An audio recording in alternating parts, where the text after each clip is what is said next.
बुद्धं शरणं गच्छामि.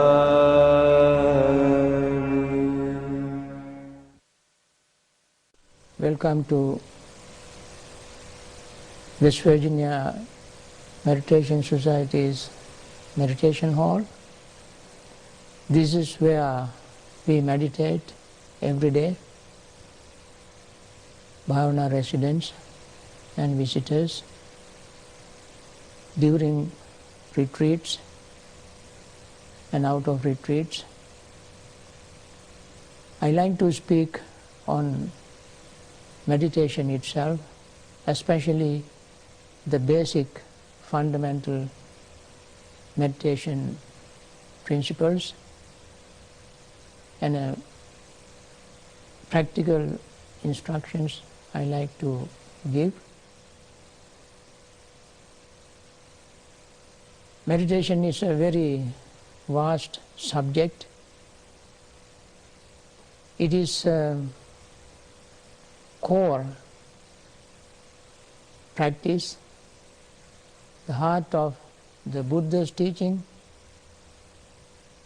It is through the practice of meditation that we cleanse our mind, purify our mind of all kinds of psychic irritants.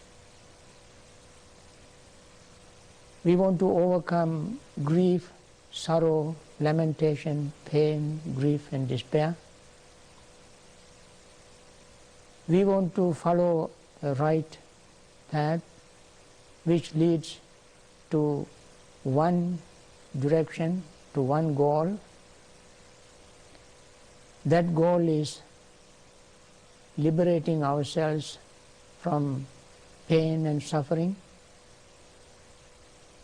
This meditation has very special place in our life.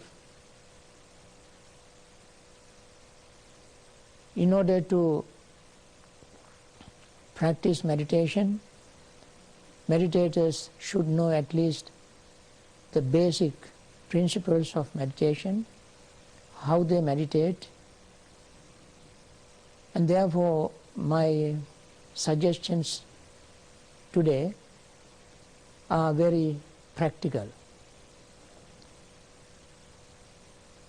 When you want to meditate, there are various ways of meditating.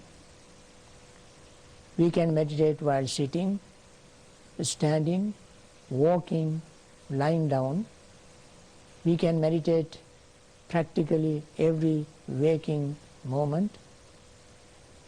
And that is the kind of meditation that we can incorporate into our daily life.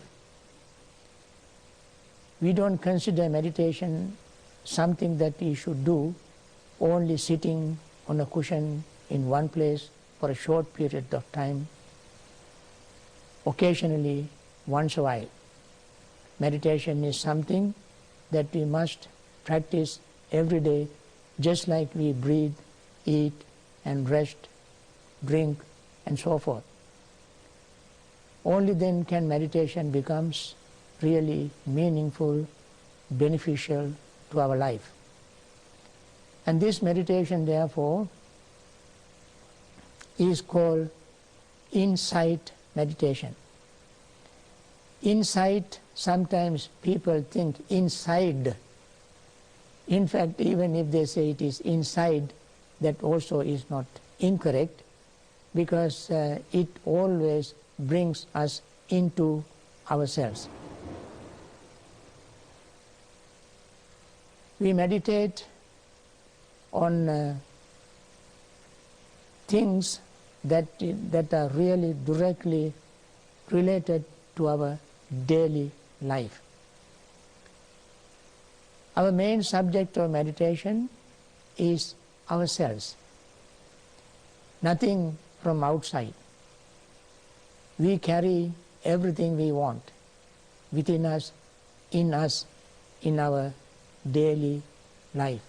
Living daily life is carrying on this body and mind in a certain way. we always either think, talk, or act physically. Meditation is something that disciplines our thoughts, words, and deeds.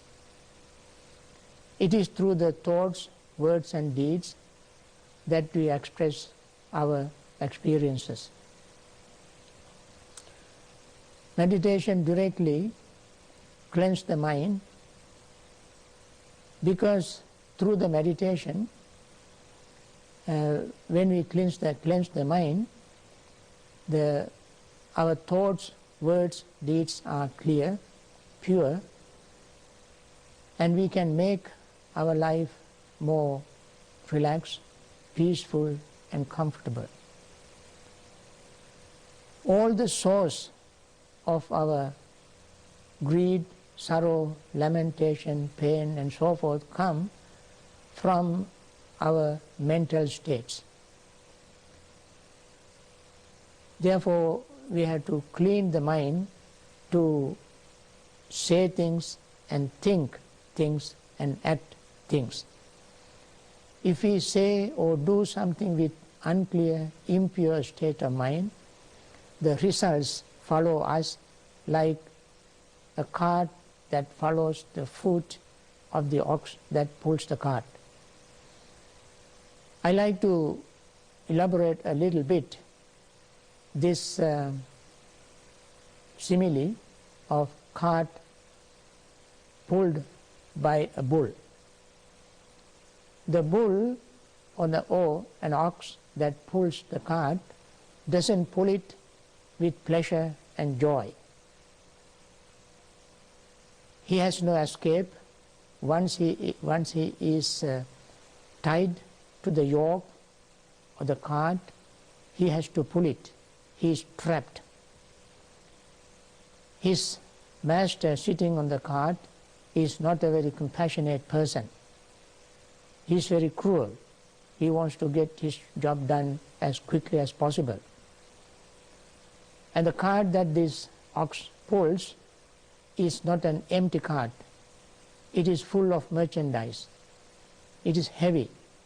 The road that he pulls the cart is also not a very smooth, paved, carpeted road. It is a rugged road, not very straight. It is winding, not only going directly. It has ups and downs, potholes, and so forth. That is the road he has to pull this cart. And he doesn't do it with pleasure and joy. It is very heavy. Similarly, our life becomes very heavy, and the road we have to travel is not very smooth. Especially when the mind is full of numerous psychic irritants, everything that we do makes life very difficult. On the other hand, when the mind is clear, pure, simple, free from numerous psychic irritants, the mind is very light. In fact, with such a state of mind, when we do things, say things, and think things, all of them become very light. And the results of them follow us like our own shadow. We even don't feel the weight of our shadow. When the mind is totally free from numerous psychic irritants, that state of mind is called enlightened. Enlightened means two things. It is not heavy. It has brightness, clarity, and purity. And this is the goal of meditation. So we have to follow a procedure, a method, a system. That procedure is extremely simple if we understand. If you do not understand, it is very complicated. This simple system or practice of meditation begins with simple objects. That object is our own breathing. All meditations we begin with using our breath as an object. We sit in a certain comfortable posture when we do sitting meditation. As I said, we can meditate in any posture, so long as we breathe, so long as we use the breath as an object of meditation. Posture itself is not that important. However, if we want to meditate sitting in one place, we start using our breath as an object. We select the breath as an object of meditation for many good reasons. One, the breath is very simple, it is always present, it is transportable, it doesn't belong to any particular religion, culture, tradition, geographical area. There is no confusion with regard to the breath because we all breathe. All living, even non-living, animate and inanimate, all things breathe. The whole universe has one rhythm, expanding and contracting. The breath represents that rhythm. As we breathe in and out, we experience expansion and contraction of our lungs, of our chest, of our body. This is universal phenomenon, and therefore we start our meditation with this universal phenomenon as an object and focus the mind on the breathing. And also, breath is always present. In our meditation of what we call insight meditation, we use the breath because we want to use an object which is always present. We want to focus our mind on the present object, not on the object that is past or that is going to come in future. And when we focus our mind on the breathing, we don't focus the past breath or future breath, but the breath that we breathe in and out every moment. When we focus the mind on the breath that goes in and out, we simply become aware of that breathing process. Breath goes in and comes out. Once the breath goes in, the lungs absorbs its oxygen and the breath with carbon dioxide comes out. We don't know this, but we experience only the breath going in and coming out. And then we pay attention to it. We don't go into all these other inner intricate things, but we simply become aware of this very simple breathing process. Inside intricacies can be understood later on when the mind becomes clear and pure and concentrated. So we first pay total, undivided, mindful attention to the breathing. When we say mindful attention, sometimes people might wonder what mindful attention is. In fact, in our insight meditation, among many components, attention is an extremely important component. We don't understand anything if we do not pay attention to it. Only through the attention, mind becomes aware of what is happening. And therefore paying attention is extremely important. That attention also has to be undivided attention. However, in addition to this undivided attention, there is another part that we have to keep in mind, that is mindful attention. So what is mindful undivided attention? Mindful attention is the attention without any assumption, presumption and preconceived notion. No greed, no hatred, no delusion, no judgment. We let the mind be like a mirror for objects to reflect in it. When we use a mirror, all we do is let the object reflect in it. Similarly, when we pay mindful attention, we make our mind just like a mirror. No judgment, no preconceived notions, no criticizing, no analyzing, but simply let the breath reflect in our mind. Breath cannot reflect in our mind because you cannot see the breath, nor can you analyze it, the breath. All you can do is to feel the breath. The mind feels the breath. Mind feels the breath going in and coming out. And then we keep paying attention to this simple breath going in and out. Then what happens? When we breathe in, when the lungs are full, our inhaling cuts off. So we become mindful of that. And then after that, there will be a very brief, extremely brief pause. Then exhaling begins. We become aware of the beginning of exhaling. And then we become aware of the breath coming out through the nostrils. And still again we keep paying total attention to that feeling, that of breath coming out of our lungs through the nostrils. That is the whole exhaling, breathing part.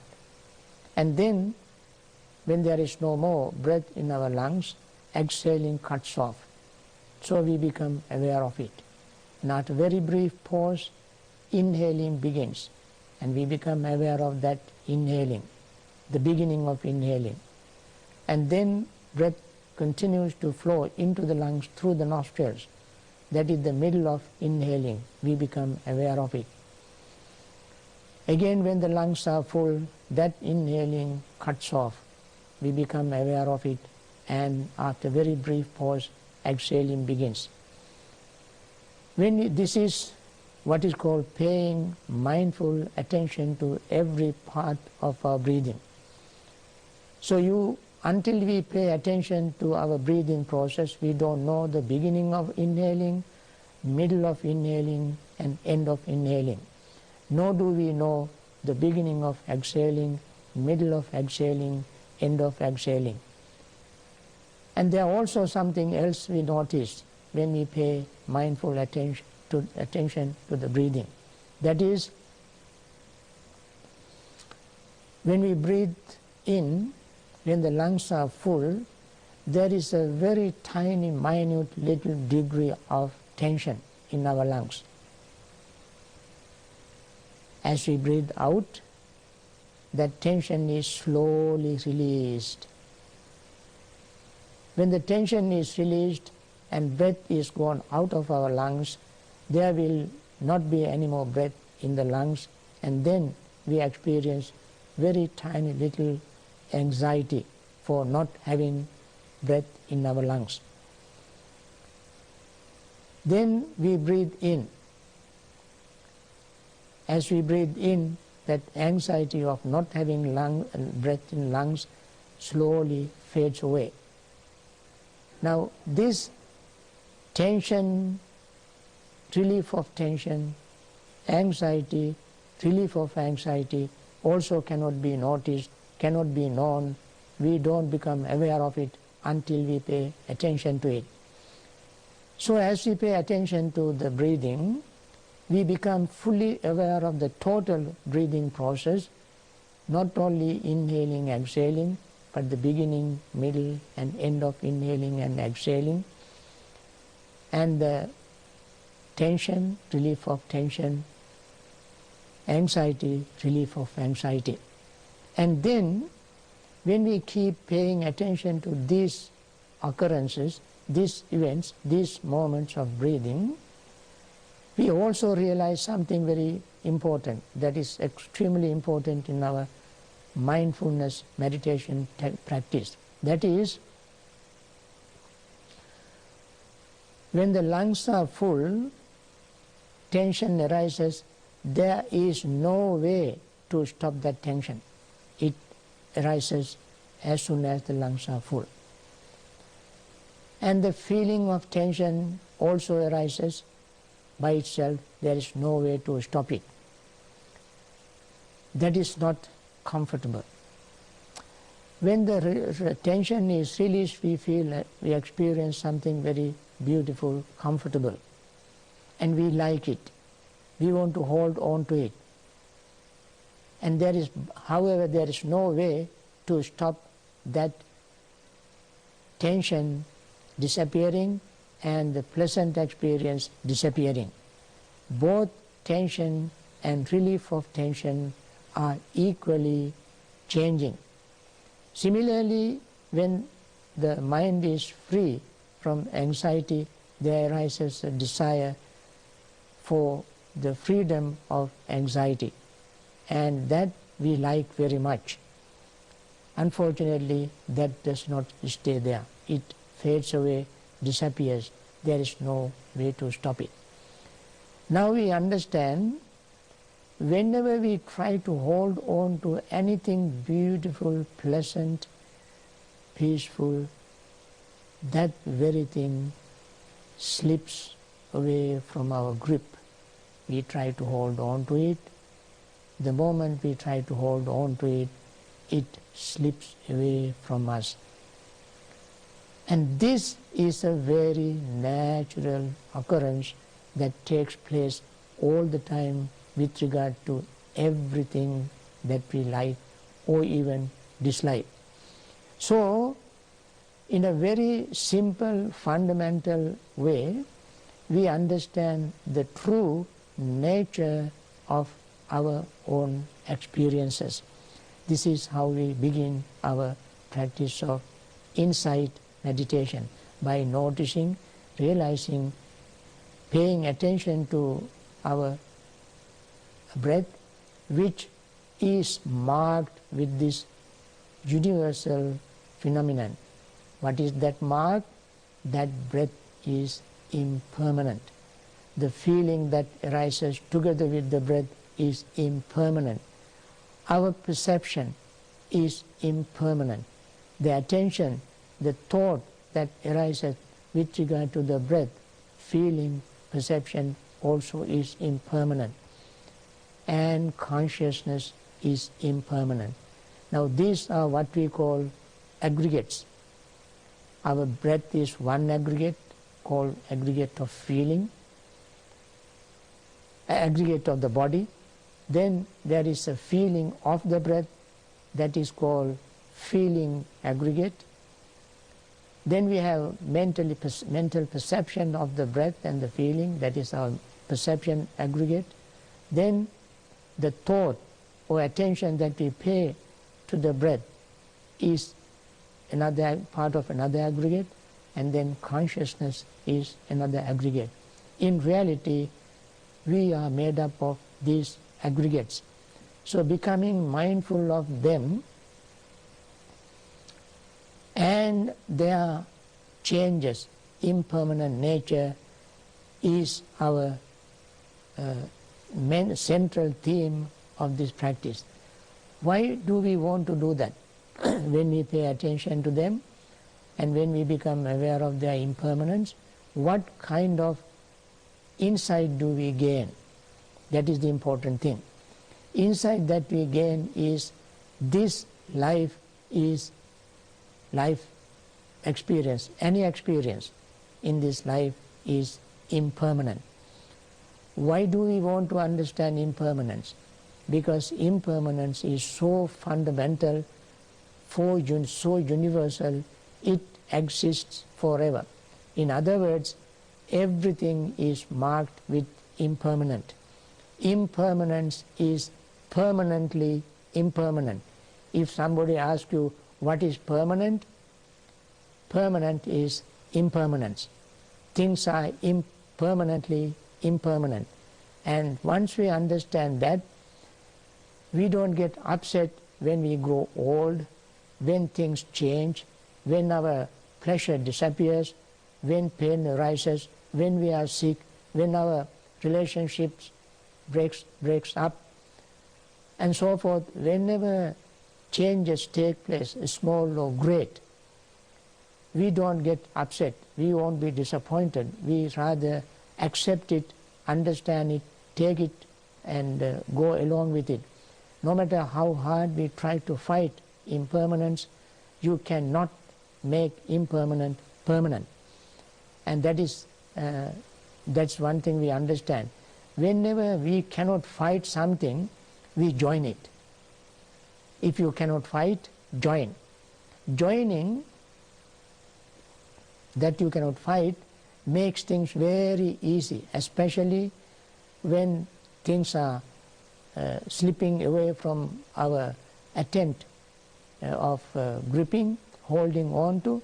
When it is fading away, disappearing, then we accept it, we go along with it, and we relax, we feel comfortable.